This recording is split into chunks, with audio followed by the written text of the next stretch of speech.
Eu estou com a minha aluna Karen, da 7ª D, que nós dois fizemos o cordel, a literatura de cordel. Ela fez, eu auxiliei na literatura de cordel.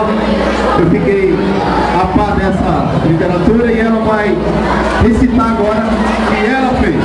Por favor, eu falei todos nesse silêncio e compreender esse bem.